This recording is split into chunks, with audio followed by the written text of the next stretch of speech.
Hello viewers, আসসালামু আলাইকুম। Mehreen cooking চ্যানেলে আপনাদের স্বাগতম। আজকে আমি রুই মাছের মাথা দিয়ে লাউ রান্না করব। চলুন শুরু করা যাক।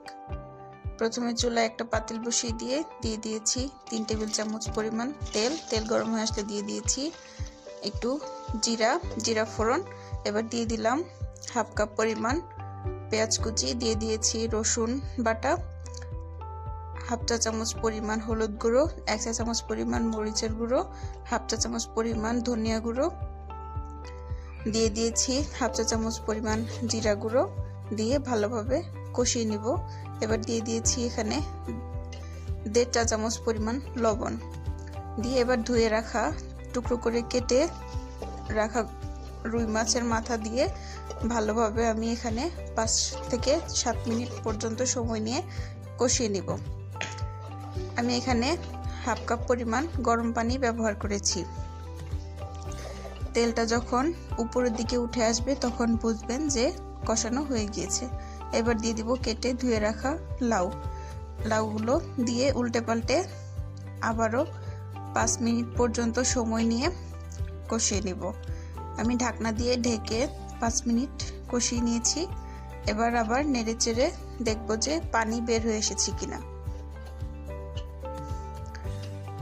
যদি পানি বের হয়ে আসে তখন আবারও ঢেকে দিয়ে 5 মিনিট সময় নিয়ে কষিয়ে নিয়েছি। দিয়ে দিলাম এবার 4-5টা কাঁচামরিচ।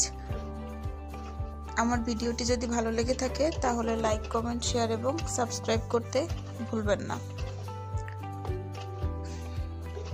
এই পর্যায়ে দিয়ে দিব আমি 2 কাপ পরিমাণ গরম পানি, দিয়ে আবারও 7 থেকে 8 মিনিট জাল করে নেব। এবার নামিয়ে নিয়েছি। চুলায় একটা প্যান বসিয়ে 2 টেবিল চামচ তেল দিয়ে দিয়েছি একটা রসুন কুচি আর একটা পেঁয়াজ কুচি, দিয়ে ভালোভাবে হালকা ব্রাউন কালার হয়ে আসা পর্যন্ত অপেক্ষা করে এটাকে ফোড়ন হিসেবে দিয়ে তরকারিটা নামিয়ে নিব। এই লাউটা খেতে কিন্তু খুবই ভালো লাগে। আপনারা অবশ্যই বাসায় এইভাবে রান্না করে দেখবেন। আশা করি আপনাদের ভালো লাগবে। এটা রুটি অথবা ভাতের সাথে খেতে ভালো লাগে। আজকের মতো এ পর্যন্তই। ভালো থাকবেন। আল্লাহ হাফেজ। আসসালামু আলাইকুম।